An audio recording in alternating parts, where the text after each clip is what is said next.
Évidemment, après l'explosion de mai 68, partout, tout a bougé. Tout, vraiment, tout a bougé dans tous les endroits où je travaillais. Et je me suis retrouvée complètement débordée.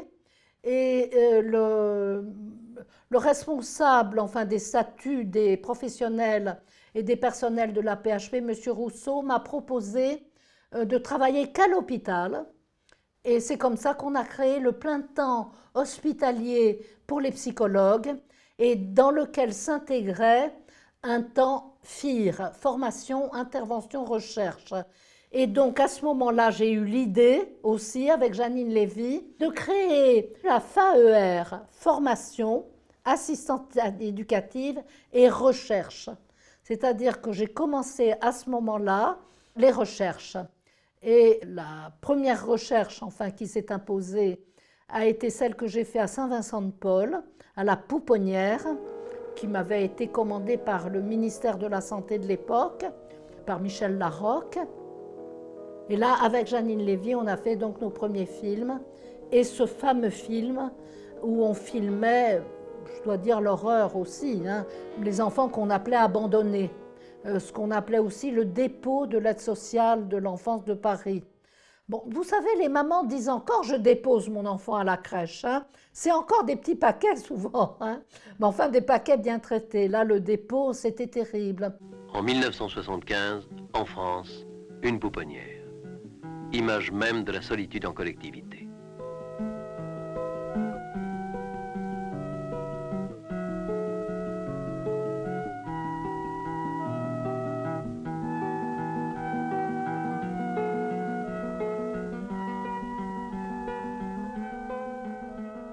Nous avons mis 6 ans à tester les enfants, à les filmer sur ce fameux temps FIR d'intervention-recherche, sans pouvoir faire bouger quoi que ce soit à ce niveau, sauf dans le cadre de cette pouponnière donc, de Paris, où petit à petit, les professionnels, on le voit très très bien dans le film, découvrent des bébés déposés qui se psychotisent.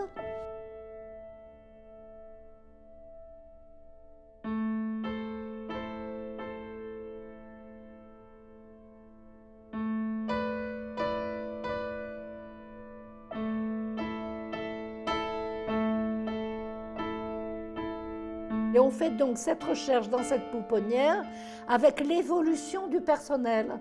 Et le personnel est partie prenante.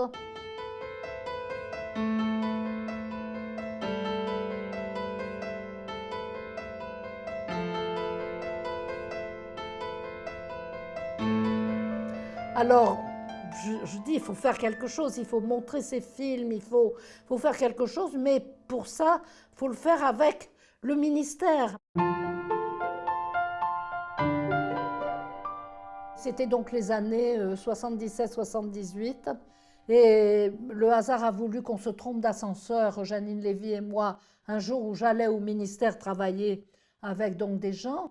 Et voilà qu'on était dans l'ascenseur que prend Simone Veil. Et elle me fait « Oh, Daniel Rapoport, oh, Madame Lévy, comment vous allez ?» Bon, on l'avait rencontrée parce que tous les ministres nous rencontraient à un moment donné. Et Janine lui dit ben, « On voudrait vous montrer un film. » Elle a dit « Ah oui, ça c'est très bien.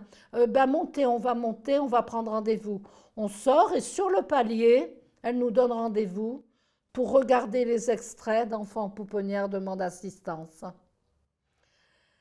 Alors donc on a la salle du cinéma et le jour. Et un de ses adjoints avait vu les extraits.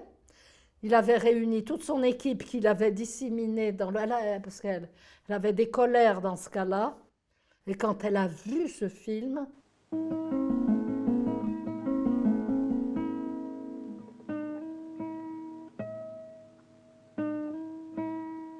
surtout le numéro. Elle avait un numéro, elle, hein, que les enfants c'était des numéros et pas des prénoms. Mais pour leur bien, les parents qui vont les adopter vont changer les prénoms. Bon, enfin, tout y est passé et elle a dit « je ferme les pouponnières ». Son adjoint, à ce moment-là, m'a regardé parce qu'il savait qu'elle allait le faire. Et je lui ai dit « non, madame, il faut les transformer ». Elle me dit « faut quoi ?» Et Janine Lévy, formidable, comprend que je faisais un enjeu de mots.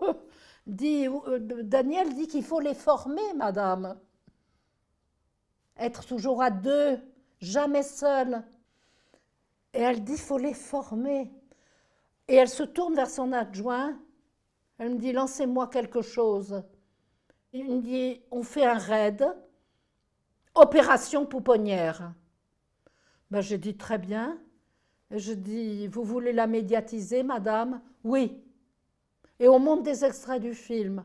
Je dis, mais avant, il faut qu'on fasse les propositions. Il faut qu'on propose une action.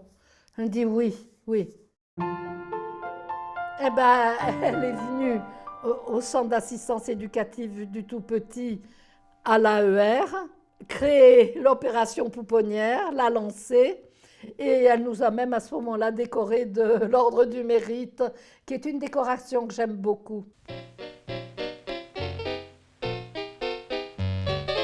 C'était plus des dépôts, hein, ça devenait des très belles crèches, mais avec des endroits pour dormir, avec des endroits pour les parents. C'est-à-dire que les parents de l'aide sociale à l'enfance qui sont censés être défaillants, maltraitants, carentiels, etc., dans l'opération pouponnière, ont été intégrés. L'opération pouponnière a profité de l'humanisation de la pédiatrie.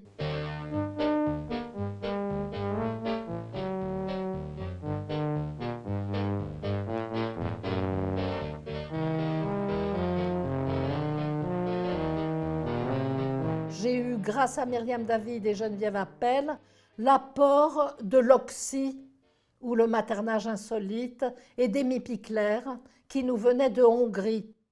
Geneviève Appel a réfléchi 24 heures, parce qu'elle savait qu'on n'allait pas faire du maternage insolite comme en Hongrie.